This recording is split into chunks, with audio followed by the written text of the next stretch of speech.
আসসালামু আলাইকুম রহমতুল্লাহ। বন্ধুরা, আজকে আবার সকাল সকাল আসছি আমার কৃষিক্ষেতে। তো সকালবেলা আসছি, আমি আসছি, আমার স্ত্রীও আসছেন, দুজনে আসছি কিছু সবজি নেওয়ার জন্য।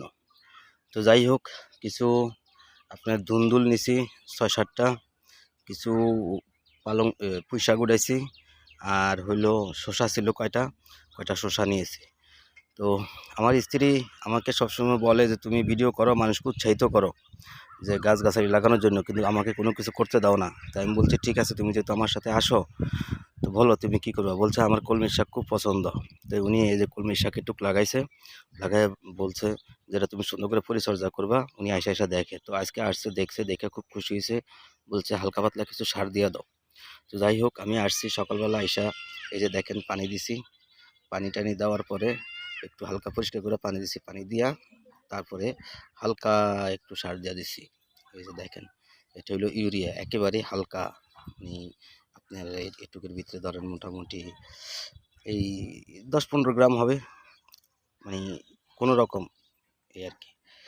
তো উনি, ওনার শখ হয়েছে, উনি এগুলো লাগাইবে, উনি নিজেও কাজ করছে এটার সাথে, নিজের হাতে লাগাইছে। উনি মাঝে মধ্যে টুকটাক কাজ করে, তো কাজ করে বলতে এই আর কি আমার সাথে আগায় জুগায় দেয়। তো আজকে উনি খুব খুশি হয়েছে ওনার শাক দেখে, শাকগুলো মোটামুটি বৃষ্টি পাওয়ার পরে সুন্দর হয়ে উঠছে। তো ঠিক আছে বন্ধুরা, আপনারাও যে যেখানে পারেন টুকিটাকি করে ঘরে, বারিন্দায়, ছাদে, খেতে, যার যেখানে ফাঁকা জায়গা আছে সবাই একটু একটু করে সবজি ক্ষেত করেন।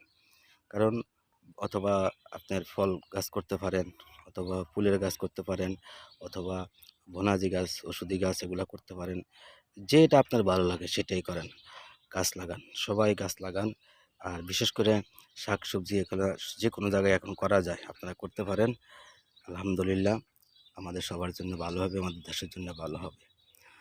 তো আমার এই যে ইউটিউব চ্যানেলটা, এটা হলো ৮% কৃষক। এই চ্যানেলটা অবশ্যই আপনারা সাবস্ক্রাইব করবেন, আর বেল আইকন চেপে রাখবেন যেন আমি নতুন নতুন ভিডিও দিলে আপনারা পেয়ে যান। আর কি বলবো, সবাই ভালো থাকবেন, নিজের খেয়াল রাখবেন।